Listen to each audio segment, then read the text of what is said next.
We've got some excellent panellists to talk to this afternoon. It's been a crazy day already. My brain is already at the point of not working, but hopefully our panellists' brains are working. So what we're going to do is first I'm going to invite the panellists just to introduce their publishing companies, tell you a bit about the books they've put out and a bit about the ethos, and then I'll ask a few questions, and then hopefully we'll have some time at the end for you guys to ask some questions. Let's start with Tom from Corrosive Press, and we'll just pass the mic round and you can introduce yourselves. Okay. Thank you, Gareth. My name's Tom Murphy. I'm half of Corrosive Press. You can see some of our goodies on the screen there. We're very much at the sort of DIY end of the spectrum.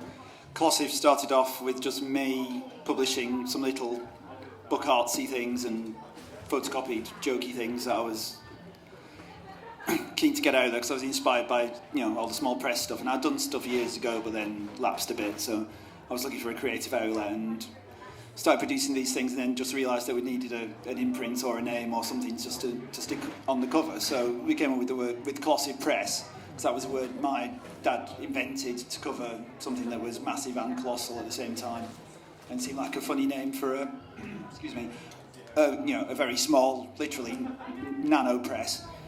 So then we started doing a few of our own things, and then we came up with the Corrosive Cartography series, which is a little book artsy thing. We got them upstairs, which is like a Turkish map fold, and that's when we really started publishing other people, and we've up to issue 48 of that now, so that's got much further than we expected.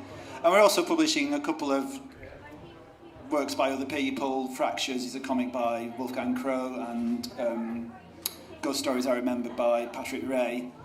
So we're essentially DIY and doing our own stuff, but we're sort of creeping out and stretching into publishing other people who we know and get on with and share a similar vibe. Okay. Hi, I'm Dave White. I'm co-publisher at Avery Hill Publishing. We've been going for about 12, 13 years. It was actually our 10th anniversary last year, but we forgot, so we're celebrating it this year. We started out in a really similar way to Tom, in kind of a DIY way, doing our own zines, our own work, sneaking into work of a weekend and using the photocopy of that kind of thing. And over time, we kind of got those into a few shops around London, and over time started connecting with other creators, and very quickly worked out that they were far, far more talented than we were. So we started putting out their work rather than our work, and over time kind of expanding the types of creators we work with, the audiences we work with. We put out roughly 6-7 books a year at the moment. A lot of UK-based creators, but we also work with creators in the US.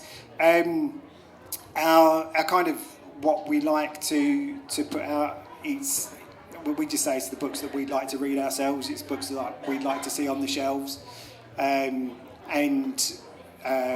Between me and Ricky, who is co-publisher with me, if it's a story we like, if it's a narrative we connect with, if it's an artist we connect with, then that's probably a really good indicator that it will be someone we'd like to work with and a project we'd like to put out. So yeah, that's us. Hi everyone, I am Rosie Hathaway. I'm third of Good Comics. We pride ourselves on our comics being pretty good, really. That's our standard. We've been going for 8 years. Paddy and Sam founded because, similar to actually what you guys have been saying, they were creating their own work but wanted it to kind of come under something, kind of like having a bit of a buffer, so they would publish their work under Good Comics.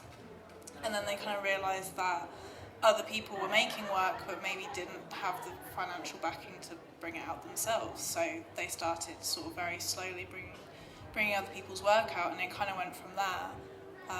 I joined them probably about 5 or so years ago now, and we basically kind of focused on the same thing ever since, giving people that first step up into the world of publishing. We've never been a big publisher, we all have jobs, but our focus is to give people that first little step up. So getting their work on shelves, getting their work in comics fairs. And again, similar to what you two both said, we kind of run on vibes. So if we like the work and we get a good feel from the person, that's kind of our submission process, really. You know, stuff that we think deserves to be out in the world and that we enjoy ourselves. That's what we publish, and that's kind of how we crack on still now. Hello, I'm Tom from Breakdown Press. We've been going for sort of more than 10 years. I can't think of the older I get, the more the passing of time makes me feel sick. But it's like more than 10 years.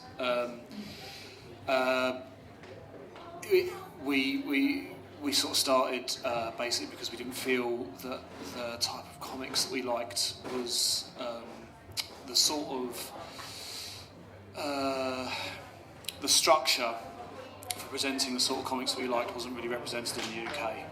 And obviously comics is an incredibly broad church, like archipelago, millions of different islands, and there were various different people operating in the UK especially that we really liked, and there were lots of our friends that we really liked, and so we originally wanted to do like, you know, a comics blog or something like that, but then we thought we would start publishing some friends, pulled that together, and then we just started asking artists that we thought were exciting in North America or Europe, started publishing them as well, and it sort of built from there, from smaller publications to more widely distributed books and stuff like that. I also, at the other end of the scale, run Dark and Golden Books with Douglas Noble, which is slightly more niche interest, things from the last 100 years, 150 years of British cartooning, and that's all like zines and pamphlets. Yeah. Great. So you've kind of all covered this a little, but I guess I'm curious about what that first conversation to start a publishing company looked like and sounded like. Who was it with, and what was the very first steps that you took to kind of start? And also, was there another model? Because like, I feel like people think of, particularly creators, think of publishers as like this big thing that's up here, and you know, like they all smoke big cigars and hang out in the West End of London, whereas we all know the truth. But was there like a model that you looked at and thought we could follow that model? In other words, was there like, how come you felt like you could be a publisher? So yeah, like what was the first conversation, what were the first steps, and was there any model to follow in terms of where you wanted to be? No strategy at all, really. It was just doing my own stuff, and like I said, wanted to put it out under some sort of imprint. And started off on the communal table at the Catford Zine Fair in 2017, I guess that would have been. You know, and then you just sort of build up a bit of, I won't say critical mass exactly, but you know, you build up a few things so you got enough to support, you know, half a table at a fair.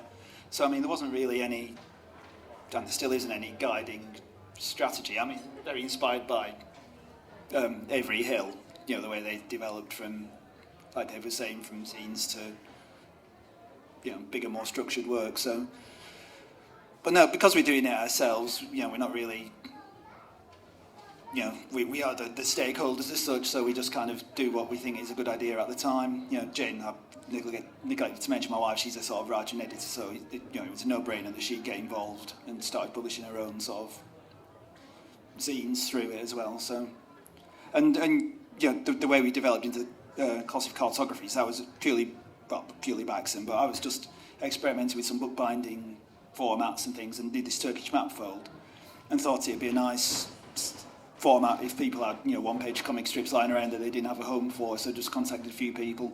But then that sort of grew, and people started really using the format and experimenting with it, and it really took on a life of its own. So that's our main thrust of the publishing. But yeah, a lot of it by accident, really.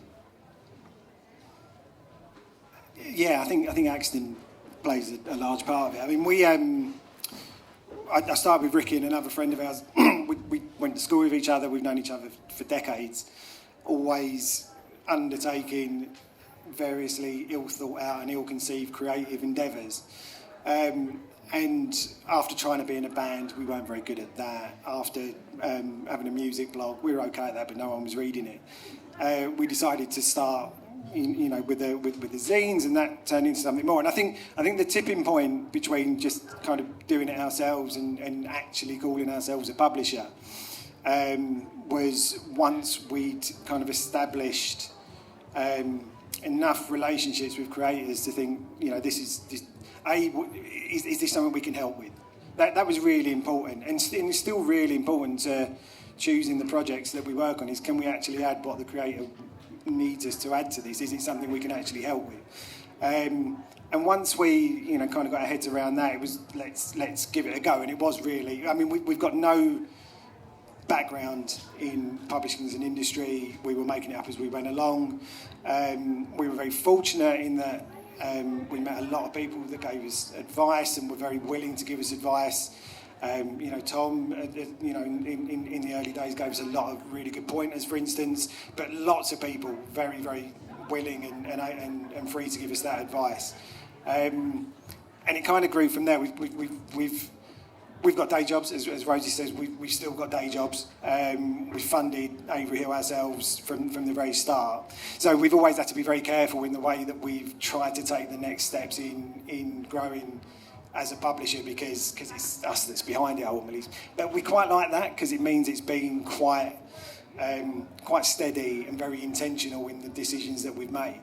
And you asked about what kind of model we were following. Well, we like I say, we didn't know any publishers or have any knowledge of the publishing industry, so we tried to set ourselves up along the lines of Factory Records in the way that they had kind of equitable relationships with their creators. So that underpinned how we were approaching working with people, and then we made the rest up as we went along.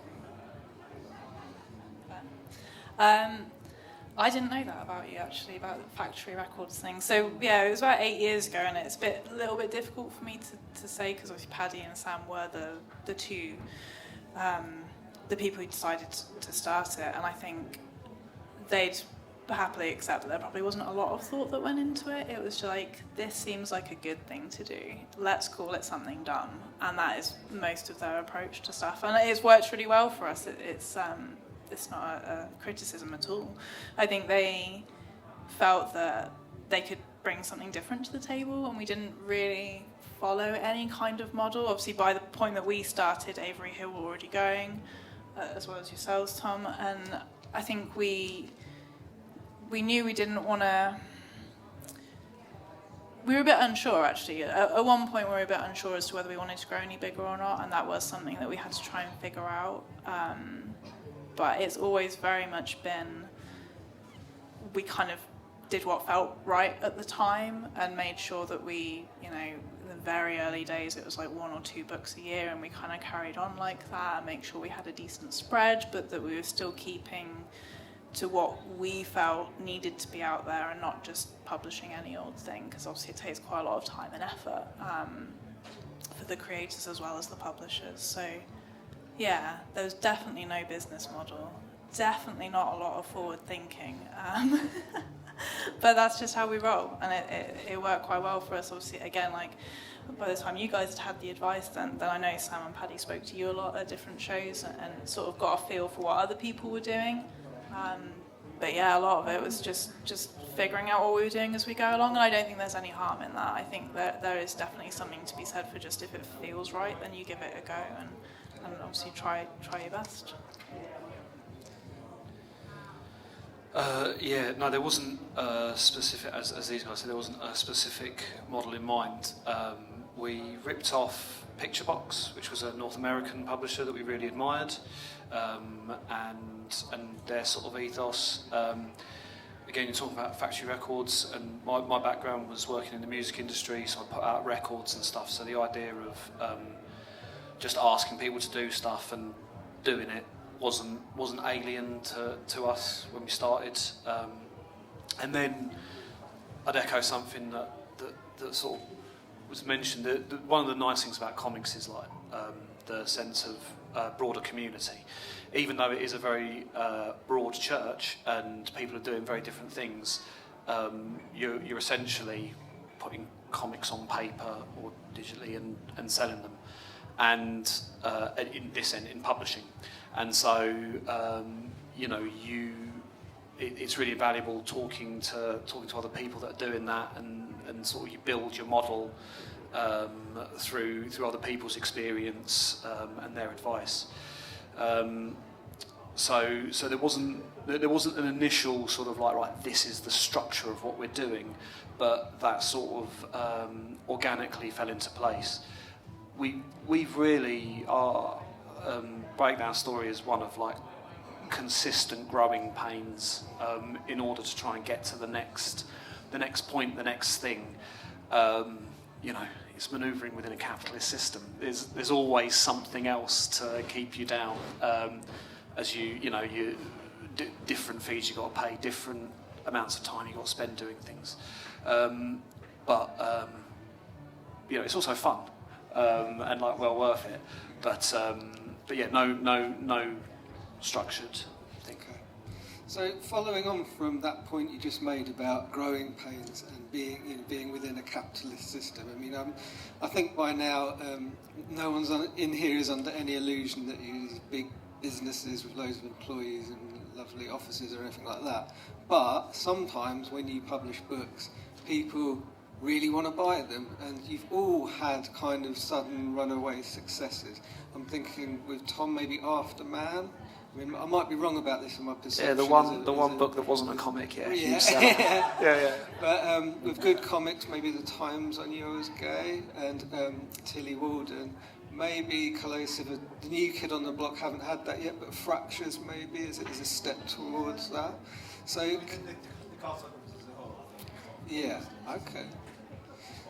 So, starting with Tom, moving back the other way this time then, how do you deal with like a runaway success in terms of like suddenly you've got to get more printed, you've got to make the decision of how many you print, and how do you kind of keep up with that demand, but also do you offset the money from that against books that maybe don't make as much money, or like how do you deal with like these being successful and within this model, and like how much of that money do you put back into the business? Not all of it, but to other things. So off you go. For sure, yeah. I think not to give a non-answer, but obviously like every case and everything is different. It's got different moving parts. But to speak to Afterman, I mean, you just gotta as you say, you gotta, if it's making lots of money, print more. But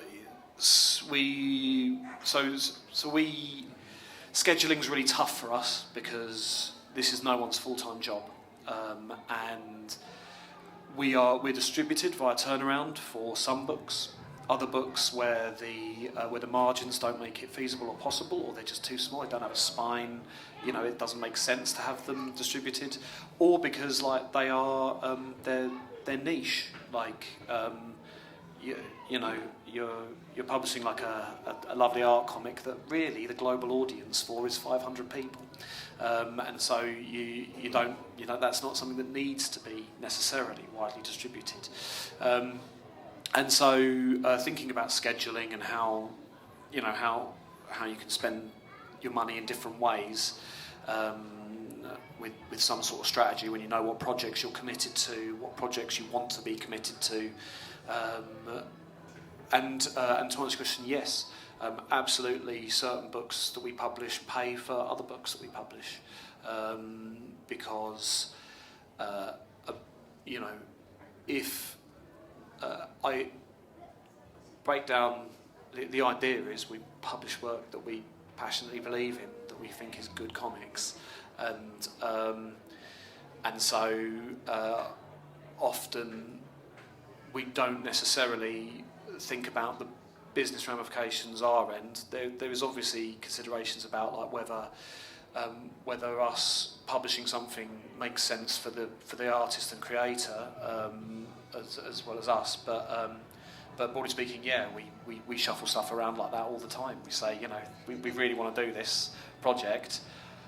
thank fuck we've got another printing of After Man coming through, because that can pay for that. Or but I don't want to get into specifics. Start talking about not because I'm like playing my cards really close to my chest, but because I don't want to say, oh, this book sells more than this book and stuff like that. But like that. Does that answer the question? Yeah, totally. It's kind of like the new. If it's factory records, it's like you've got a new order that you need to have a new. And as someone whose books definitely don't sell and definitely who benefits from the better sales of other people than my publisher, I'm very grateful for that attitude.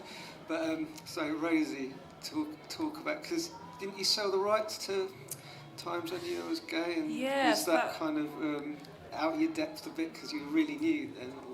It was an interesting one for us. So we knew it was good when Ellie approached us. We knew that it was going to be really popular, and it was more than we expected to. So we did the extra print run, and then it wasn't long after that they. So Ellie retained her rights throughout the whole process anyway. So she wanted to then take it to a bigger publisher. So it was a great story for us in a way, because it completely solidified what we want, which is to give people the platform for the next step, and it literally did. So she went from making zines to her book with us, which was sort of like a collection piece, and then it rolled on to something bigger. So that was perfect for us. It absolutely made our business model. It was a case study of it, really. It did help print other works, and like you said, Tom, there are some books that necessarily aren't as popular, and it does help with that. But I think with our collection, whether something's more popular or not as popular, I think they all still look like they fit into a certain, that none of them particularly stand out, that there's a definite theme in our work, whether it's autobio or abstract, they all kind of sit together nicely. So yeah, I hope that answers. Yeah, good. Okay. Dave? I'm only going to echo what Tom and Rosie said. I mean, we set out with the same intentions with every book, which is to get the very, very best result we can from the creator, get their work in as many places and as many hands as possible, trying to find ways to find their audience, and if it's a particular narrative or theme, to try and make sure that we get access to that. But yeah, some books sell more than others. We worked, and you mentioned Tilly Walden. I mean, that was kind of a step change for us, not only in the kind of numbers of books of Tilly's that we've sold, but it's also kind of reputational as well, to be seen to be working with someone like that. And as we see, it's kind of, you intersect at a certain point. Tilly's trajectory far out, was a lot steeper than ours, and we were just very fortunate to kind of meet at a certain point. So, but Tilly's reputation grows and grows and grows, and we are very fortunate to be associated to her in that way. So Thorogood, for example, is a similar example. But yeah, I mean, whilst and that kind of those kind of sales can help, but then you've got to do a reprint. And when we did On a Sunbeam, which is kind of a 600-page comic by Tilly, we decided to do it hardcover because, I don't know, we must have been in the pub when we made that decision. But the result is a beautiful book, but it's really expensive to make. So cash flow is a massive issue in certain models if you're not going the crowdfunding route, if you're not pre-funding. And that's something we have to keep a constant eye on, keeping enough cash in the business to keep going, which is, that's the classic tale of any small business, right? But so there's absolute benefits to working with someone and working on projects like that, but they do come with challenges as well. Good ones, don't get me wrong, but you still got to get your head around them. Well, at the scale we're working on, there's not really a danger of one project suddenly sinking the ship, because we're not investing a whole lot of money in any particular single book, or in terms of formatting or size, they're not going to cost the earth. So that helps. We can just do stuff on a whim pretty much. I mean, yeah, I mean, I sense there should be an end to the cartography soon because they take a lot of time and effort to produce physically, but, you know, people love them. It's a lovely series and we get to work with some fantastic people on them, so, you know, that's a sort of justification for carrying on that. But I mean, you know, similarly, our best-selling book, I would say, is How Graffiti Saved My Dad's Life, which isn't a comic. It's a photograph, you know, a photo memoir. But, you know, we're hamstrung with that because all the proceeds from that go to charity. So, you know, that keeps shifting and we keep having reprints of that. But, you know, that's not really funding anything else. But, you know, the cartographies do pretty well. And I was saying, other people are saying, you know, it's just nice to work with people and get the work out there in a nice format. But, you know, in terms of financial ramifications, like I said, we're working at such a scale that nothing's gonna crash the boat, really. So my next question is to do with events like this, or fairs, you know, particularly the ones abroad, you know, which help to kind of grow your profile. These kind of events often charge publishers more money, which I think is a bit unfair, because you're a publisher and you should have loads of money.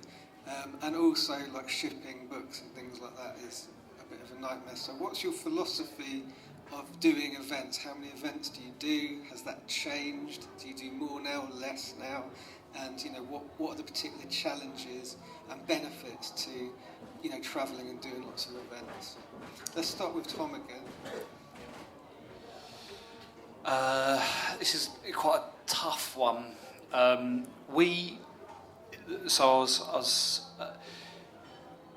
In North America, we do a show and we sell every book on the table. It completely sells out, and a part of that is the exoticism of a publisher that doesn't often get to North America, and a part of that is the audience is completely different. There's a different kind of visual literacy, a different understanding of what comics are, and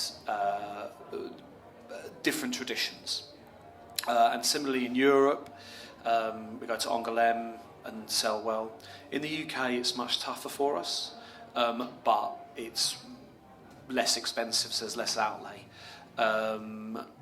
My philosophy in terms of doing shows is, number one, is it going to be fun? Is it going to be a nice experience? I think it's important to represent the artists that we publish within the broader comics community. So those are considerations. But then it's like cost. We can only afford to do a certain amount of shows in certain ways, and we, you know, just time and resources is also a factor in cost. You know, we only have limited resources in terms of like what we're putting on social media and what we're organising and what we're the cost of doing something like this isn't just the table. It's the time. It's taking the time off work. It's you know, buying like promotional stuff, the stuff to run the table with and stuff like that. So it's important to do shows. We very rarely in the UK come out smelling of roses after a show, and yeah, I don't know. Was there anything you wanted me to sort of cover? Just in terms of, like, I mean, you've kind of covered it, like, yeah, the benefits and the things that are challenging. So, yeah. I think it's more challenging than for an individual creator. And Yeah, I was just curious about that. I think if I was to give advice in terms of being able to like cover yourself financially, I think having a broad range of products at different price points is always handy, because like at certain shows you'll see the things that cost like £4 to £5, you basically pay for the show by selling those, but other shows people are, you know, because of the tone of the show, people are more interested in, and that's a sort of like a bit of a crass sort of like business way of looking at it, but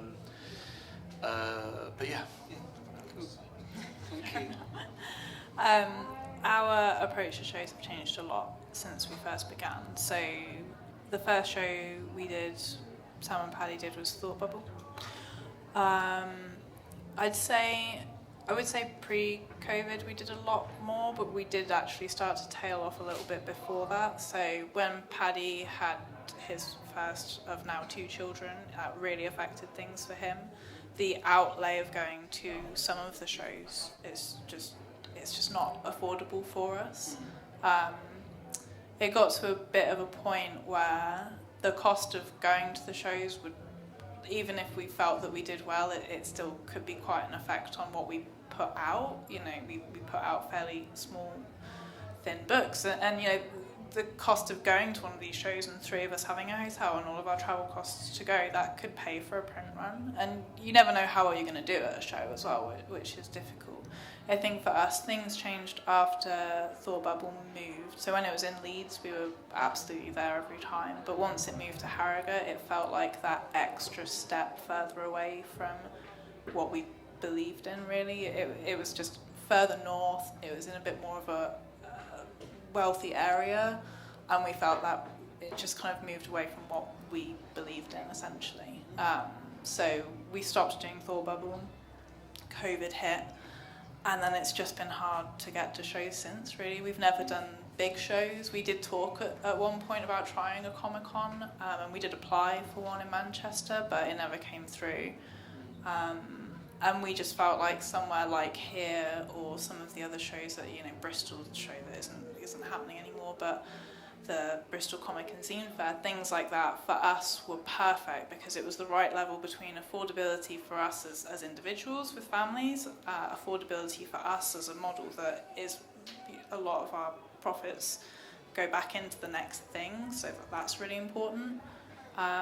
And they're fun, and it's around similar-minded people as well, which is something that is obviously nicer for us as people. We don't want to be going to big shows where I think it was one of the Thought Bubbles that we did, the early ones, there was I can't remember who it was, but there was a really famous person behind a table, and there were people queued up past Good Comics, and someone picked up one of our books while in the queue and was like, oh no, and put it back down again, and carried on going. And it's just like, that's fine, like not everyone's going to like our stuff, but we definitely... I tried to do a record fair like a couple of years ago, just after lockdown, and this person came up to the table and was like, "What are these then?" And I went comics. And she went, ugh, and walked off. Yeah, we love those. It's always good fun. Brings you right back down to earth, you know. It's just a humbling experience. But yeah, in short, we did used to do a lot more shows. And myself as a creator, before I joined Good Comics, I did a lot. I tried to do every single one going, and it can be expensive. And I think things have changed. Like the cost of living has gone through the roof in the last year or so, and it's just not affordable anymore. So for us, we have to really pick and choose, and make the most of the ones that we can do. Okay, let's go to Dave. Yeah, we don't do anywhere near as many as we used to. There's reasons for that. Personal circumstances change. When we started, we'd go for a really good weekend and we'd enjoy ourselves, perhaps a little bit too much on occasion. And before we were representing other creators as well, I hasten to add. But as Tom said, we feel like we've got a responsibility to get the creators' work out there, and shows, fairs are one of the best ways of doing that. We spent a lot of time finding what shows work, what shows don't. Some of the bigger ones, the MCMs, don't really work for us. We spent 3 days. I mean, we did one, and we were next to a World Wildlife Fund stall for 3 days, and they did so much more business than we did, and it was just like that's not the place for us. But it works for others, which is great. So it's about finding the right place. We've done some overseas shows, and we try and make a bit of a holiday out of it. If we're going to spend the money on going, we'll do the show, and then, we went to TCAF one year in Toronto. Ricky went to Vancouver afterwards, like on the train and things like that. So it's about finding ways to take those opportunities, because they are great opportunities. As Tom said, you go to shows where perhaps you're not as commonly known as, kind of the artists from those, or the creators from those countries, and you kind of can stand out a little bit if you're lucky, and you meet people. At TCAF we met the guy that runs SBX in Washington, and he invited us there. So, you know, you do get those opportunities that you're not going to get anywhere else. But yeah, shipping books, getting them back, it's like you need a degree in logistics sometimes just to make these things work. But yeah, I absolutely do them, but make sure they're the right ones for you and your work and your creators. Yeah, well, we haven't done any overseas shows, but I mean, generally things like Slick Ziff today, and we've been to the Sheffield Zine Fair and Northwest Zine Fest, which doesn't run anymore in Manchester. But you know, things that, because a lot of our stuff is comics adjacent as well, that sort of a show straddles it very well. And you know, because we're Glossy Press is essentially a married couple, we can just go off and have, make a weekend of it, and you know, if we sell sufficient to sort of defray some of those costs, that's good. You know, we're not looking at it as a huge commercial opportunity. But what was I going to say? But you know, a lot of it is, like you're saying, representing your creators even on our scale. You know, you want to get the stuff out there, and it's also a good way to meet people. And you know, I think we've met a lot of cartographers through that. They've come up, started picking up, oh, this is interesting, I'm an artist, blah blah blah, and relationships are developed like that. So that's, I'd say that is as much of the appeal to us as, you know, what we actually take home at the end of the day. Just getting our stuff out there, you know, because we're probably not as familiar to people as Breakdown or Avery Hill or comics. You know, even if we go outside London, there is that novelty value where people haven't seen the stuff before, so that's quite exciting. So, Kat, is that 10 minutes? Yeah. Till we have to be all out. Okay, Yeah. so we got a chance for it's a bit downbeat, that last question. Has anyone got any more? Does anyone want to make their own publisher? No. Well, go on then. What was your question? Well, no, I would think about it after today. But you've all said that your philosophy is very much printing, publishing comics that you love, the sort of things you'd love to see in bookstores. You've also all said that there's a limit to how many titles you'll release in a year. I think Dave said maybe publish maybe 7 titles a year.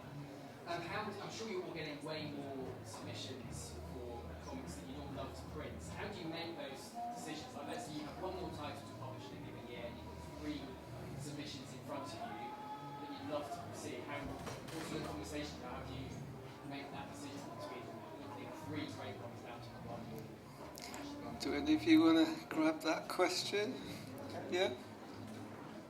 I mean, we don't really take submissions, and the main reason for that is you do get a lot, and I think we've got a responsibility to respond to those in the right way. And if you get a lot, you can't give the feedback that you want in the right way that might be a benefit to the creator to understand why it might not be a project that we can move forward on. So we are fairly limited in the way that we access creators for new projects. We tend to, we've got kind of a list of people we'd like to work with. So we probably do most of our list through approaching creators ourselves. We schedule 2 years in advance, roughly, for various reasons. So, and we prefer, if possible, to work on projects that aren't completed or aren't near completion, because there's nothing worse, I think, on a creator's behalf, of having a work ready to go and waiting 2 years to see it come out. You've moved on by then.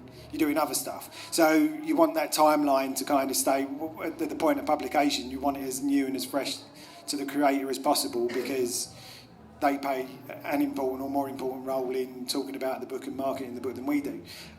So we have got that plan forward, and once we fill our list, or how many other projects we think we're going to do in 24, 25, for instance, we either stop looking for those opportunities or stop looking for those creators, or we start talking about a longer timeline. So yeah, being proactive and planning that far ahead means we don't often have to kind of get to that point of choosing. But yeah, and I mean, in the past we've decided to put one more book out in a year just because the timeline made sense and it was a project we really wanted to do. But yeah, the kind of forward-looking timelines it makes it a bit easier to deal with that. It's not just a project lands and it's like, right, let's do it. It means we try and make it a bit more considered than that. Yeah, I mean, we don't really get a lot of submissions, and I'd say exterior projects that we do just come mostly from people we know, and there'll just be a conversation, oh, I'm doing this or that, the other, and we'd say, oh well, we might want to get involved with that just to take the printing costs off you or whatever. So I mean, that's where things like Patrick Ray's Ghost Stories, I remember, came through, and I mean, Fractures was very different. Wolf got in touch with us, and it's we weren't really actively soliciting submissions, but it was just such fantastic work. And we stressed to him, I hope this is how big we are, and this is what the space we can operate in. But if you're happy with that, then we'd love to work with you. But yeah, generally, we don't get too many submissions, and if we do, we sort of just reply. I mean, the biggest constraint for us really is time more than anything else.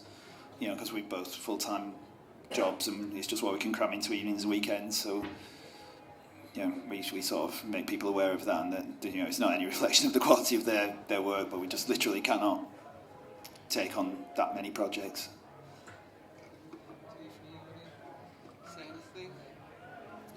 I'll try and keep it brief. Essentially, if we had more submissions that we wanted, we'd probably find a way to make it work. We are nowhere near as organised as Dave. I'd just like to point that out now. 2 years in advance, I don't even know what I'm doing next week. We do get submissions. We all decide as between the three of us that we're all happy with it or not happy with it or what we want to do. And if we honestly really can't publish something, we'd suggest that they do self-publish, and we'll promote them as best we can, and we can distribute. So we have done that with people before, where if we're not in a position to publish it ourselves, we'll give them feedback, happy for them to publish, and we'll distribute it for them. I don't really have anything of relevance to add. I guess we actually made a decision over the last couple of weeks to stop taking open submissions.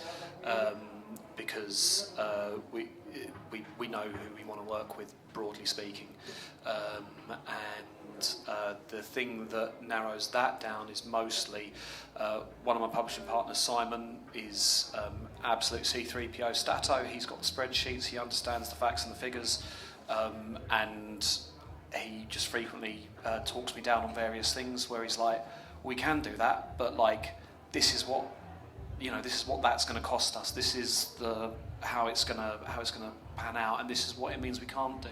So occasionally the decision is sort of made for me, and occasionally I can sort of play my I don't care, we're going to push through that anyway card. But that. Cool. We've got time for another one. Yeah. Yeah. Okay. One more question quickly.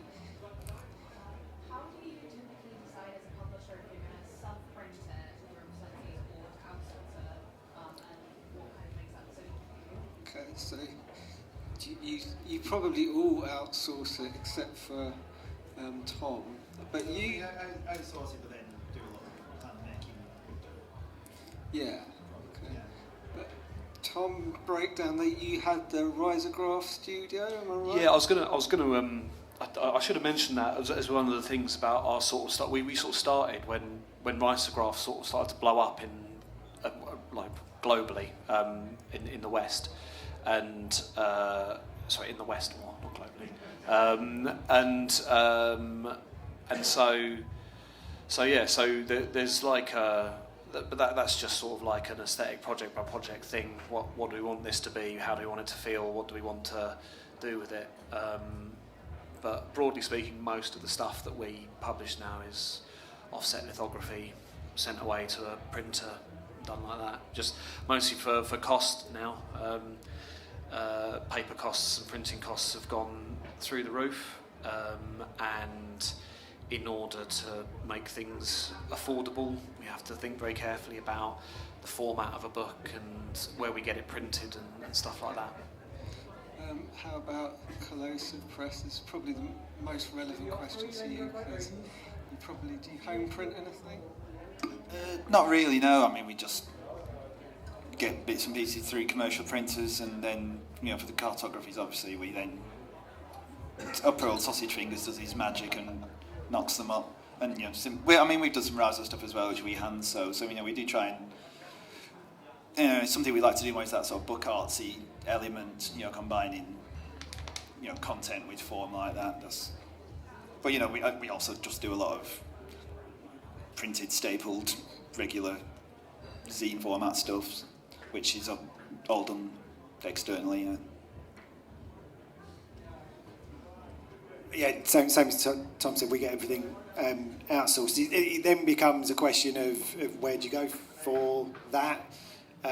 We did a lot to start out with in the UK with some really good printers, but unfortunately, economically, it became better for us to take that work elsewhere. We do a lot of work with the printer in Malta at the moment. In fact, predominantly most of our work in Malta, because they're brilliant, but also the numbers just work out a little bit better. And at a certain point, you've got to find that tipping point between what makes sense financially, not only for us but for the creator as well, which is a bit of a balancing act in itself.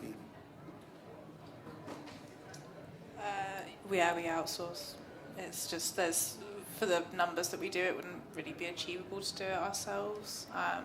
We use UK printers apart from our most recent book, which is visually accessible, so that's been printed in Bulgaria, I think. But we outsource basically. I think that probably wraps it up, is it? Thanks all for coming, and I'm sorry we couldn't get any more questions, but these guys have all got tables. They're all very approachable. They'd love to hear your questions and have a look at all their books because they're all very good indeed. So thanks very much. Cheers.